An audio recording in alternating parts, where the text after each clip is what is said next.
19 ਸਾਲ ਦਾ ਸੀ, ਚੰਗਾ ਖਿਡਾਰੀ ਸੀ, ਪਰ ਨਸ਼ਾ ਜਿੱਤ ਗਿਆ। ਤਰਸੇਮ ਸਿਆਂ ਇਸ ਅੱਗ ਦਾ ਸੇਕ ਤਾਂ ਘਰ ਘਰ ਪਹੁੰਚਿਆ, ਪਰ ਬਸ ਹੁਣ ਹੋਰ ਨਹੀਂ। ਪੰਜਾਬ ਸਰਕਾਰ ਨੇ ਨਸ਼ਿਆਂ ਦੇ ਵਿਰੁੱਧ ਇੱਕ ਸਖਤ ਮੁਹਿੰਮ ਚਲਾਈ ਹੈ ਤੇ ਅਸੀਂ ਸਾਰਿਆਂ ਨੇ ਇਹਨਾਂ ਦਾ ਸਾਥ ਦੇਣਾ ਕਿ ਅੱਜ ਤੋਂ ਬਾਅਦ ਨਾ ਇਸ ਪਿੰਡ ਵਿੱਚ ਨਸ਼ਾ ਵਿਕੂਗਾ ਤੇ ਨਾ ਹੀ ਕਿਸੇ ਨਸ਼ਾ ਵੇਚਣ ਵਾਲੇ ਨੂੰ ਇੱਥੇ ਵੜਨ ਦਿੱਤਾ ਜਾਊ। ਜਿਹੜੇ ਨਸ਼ੇ ਵਿੱਚ ਫਸੇ ਹੋਏ ਉਹਨਾਂ ਨੂੰ ਨਸ਼ਾ ਮੁਕਤੀ ਕੇਂਦਰ ਵਿੱਚ ਭਰਤੀ ਕਰਾਵਾਂਗੇ। ਕੋਈ ਵੀ ਨਸ਼ਾ ਤਸਕਰ ਦੀ ਜ਼ਮਾਨਤ ਨਹੀਂ ਕਰਾਏਗਾ। ਵਾਅਦਾ ਕਰੋ, ਅਸੀਂ ਆਪਣੇ ਪਿੰਡ ਨੂੰ, ਆਪਣੇ ਪੰਜਾਬ ਨੂੰ ਨਸ਼ਾ ਮੁਕਤ ਕਰਕੇ रहांगे।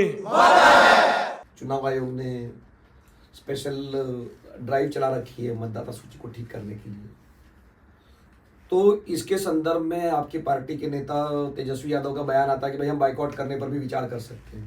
तो ये कहीं ना कहीं ऐसा भी लग रहा है कि भाई ये हार के डर से ही आप लोग शोर मचा रहे हैं। देखिए मिलन जी, ये जाहिर है कि ये बीजेपी यही बोलेगी और सवाल चुनाव आयोग से होते हैं, चिंताएं चुनाव आयोग के समक्ष रखी जाती हैं। तो इसका अगर ये घिसा पीटा जवाब होता है तो ये तर्कहीन है। मैं ज़्यादा आपको डाइवल्ज क्या करूं, बीजेपी ने खुद एक आंतरिक सर्वे कराया है और ऐसा नहीं है कि बीजेपी के लोगों को मैं नहीं जानता हूं, वो खुद परेशान हैं। तेजस्वी जी के नेतृत्व में महागठबंधन को एज है उनके इंटरनल सर्वे में, चुनाव अभी वक्त है। चुनाव आयोग के समक्ष हम जब गए थे मिलिंद जी, मैं थोड़ा वक्त लेके आपको टाइमलाइन के साथ बताना चाहता हूं, क्योंकि मैं पहला डेलीगेशन जो उनसे मिला उससे पूर्व एक बात कहूंगा। जब ये नए मुख्य चुनाव आयुक्त आए थे, इन्होंने बेहद खुशी का एक स्टेटमेंट दिया था कि मेरे कोई भी निर्णय बिना पॉलिटिकल पार्टीज के कंसल्टेशन के नहीं होंगे, उनसे विमर्श और बातचीत के बाद ही निर्णय होंगे। संभवतः 20-22 वर्षों में इससे बड़ा कोई निर्णय नहीं हुआ और उस निर्णय से पहले आपने किसी पॉलिटिकल पार्टी से बात करने की अहमियत उसको नहीं दी। किसी एक पार्टी से अगर आपने बात भी किया हो या गवर्नमेंट के टॉप 2 लोगों से बात किया हो तो वो आपके मैंडेट को पूर्णतया उसको समर्थन नहीं देता है। तीसरी चीज़ मैं कहूँगा कि 28 दिन तकरीबन का टाइम में आपने एक इतने बड़े राज्य जिसमें चुनाव की अधिसूचना संभवतः सितंबर के महीने में आ जाएगी और आपने तमाम लोगों को दस्तावेज ढूंढो अभियान में लगा दिया।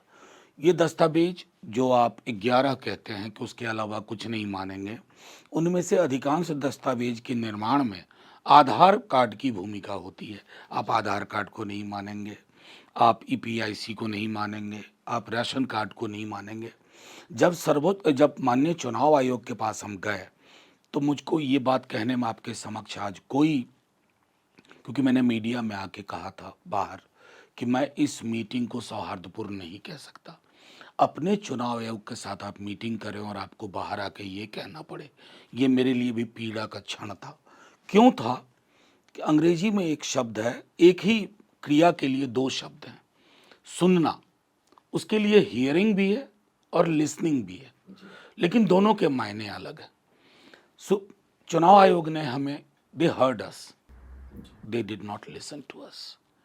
ये जो फासला है ना हियरिंग और लिसनिंग का, ये हमने एविडेंट देखा कई बयानों में कि अब ये पुराना वाला आयोग नहीं है, एक अहंकार की भावना से कि अब ये नया चुनाव आयोग है। भाई, संवैधानिक संस्थाएं निरंतर होती है, सर्वोच्च न्यायालय नया नहीं होता है, निरंतरता में है। पार्लियामेंट नहीं होती है, बिल्डिंग भले नहीं बन जाए, निरंतरता में है। बल्कि यहाँ तक कहूँ सरकार निरंतर चीज होती है। बहरहाल, जब वहाँ से हमें कुछ भी हासिल नहीं हुआ, हमने सर्वोच्च न्यायालय का रुख किया।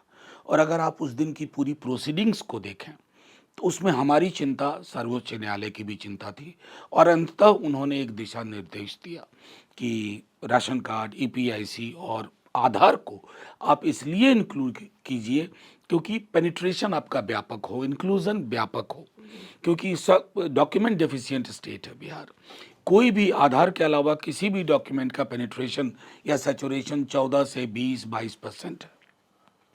उस संदर्भ में इस हठधर्मिता के बाद कि नेता प्रतिपक्ष तेजस्वी जी कुछ सवाल करें या कोई पत्रकार कोई सवाल करे तो उस पर FIR हो जाए, मिसलीडिंग का एक, जो कि हमने कभी चुनाव आयोग के व्यवहार में नहीं देखा था, आचरण में नहीं देखा था। कम से कम नहीं भी तो मैं 25 वर्षों से चुनाव आयोग को, जब मैं पॉलिटिक्स में नहीं था तब से देख रहा हूँ, तब से भी देख रहा हूँ। उस संदर्भ में उन्होंने कहा कि अगर हमारा चुनाव आयोग उसका प्रतिमान, उसका मॉडल बांग्लादेश का चुनाव आयोग हो जाएगा, तो फिर चुनाव में पार्टिसिपेशन कैसा?